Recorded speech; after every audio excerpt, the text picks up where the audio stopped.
This clip is brought to you by SaveWithConrad.com.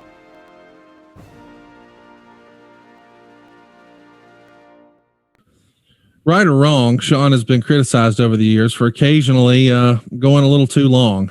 Famously at WrestleMania 10, he went. And we did at WrestleMania 21 too. That's what I wanted to ask. Do you remember what your time was supposed to be? It winds up at 27:25. You went long though. You remember? Yeah, we were supposed to go 25. It was allotted for 20. Okay. And Shawn went and asked for 5 extra minutes, which was crazy because, how many matches were at WrestleMania that year? Probably a lot. 12. Yeah, so he asked for more time, and they gave it to him, and he still went over. But everybody forgot because the match was so damn good. Like, nobody was pissed off, and none of the wrestlers were like, these bastards went, 3 minutes over. I have a match coming up. It was like we had the match of the night, and nobody could contest it. So everybody was like, I'm going to keep my mouth shut. I'm not saying anything.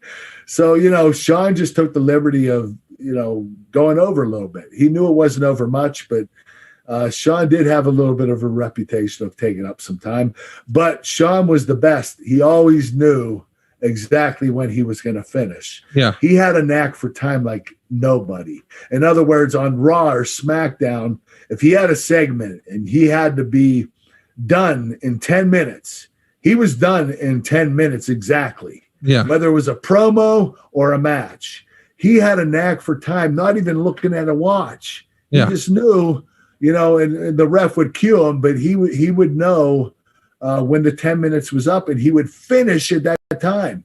He had a great knack for time. So Vince knew at WrestleMania him going over was on purpose. It wasn't accidental because Shawn had a great knack for time. One last question, then we'll wrap this one up.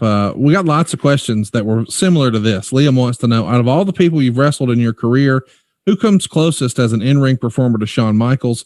Keegan says, throughout all your classics, and not just WWE, but TNA as well, where do you rank Shawn amongst the best athletes you've been in the ring with?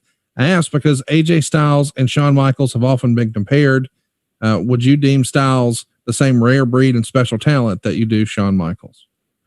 Yes, I agree. I think that AJ and Shawn are both deserve the top honors for being two of the best of all time.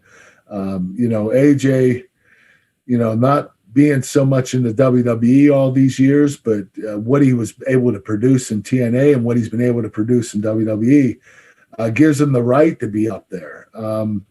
The thing is, working both of them doesn't matter how many times I worked with them. I worked with AJ 300 times. I only worked with Shawn 3.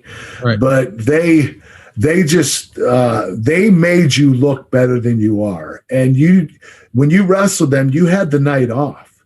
If you wanted to work extra hard, you could work extra hard, but they did everything for you. In other words, they did all the moves. They would do the flying around. They would bump and feed, and it was AJ and Shawn just had a great psychology, and they were incredible athletes. And they laid it out in the ring every single time. They were two of the best that I've ever wrestled. Hey, it's Conrad Thompson. Thanks for checking out the podcast here on YouTube. Be sure to hit the subscribe button and the notifications bell so you get a notice anytime we upload some new content. And go save yourself some money right now. If you're in a 30-year loan or you have credit card debt, it's not a matter of if I can save you money. It's a matter of how much. Find out right now for free at SaveWithConrad.com.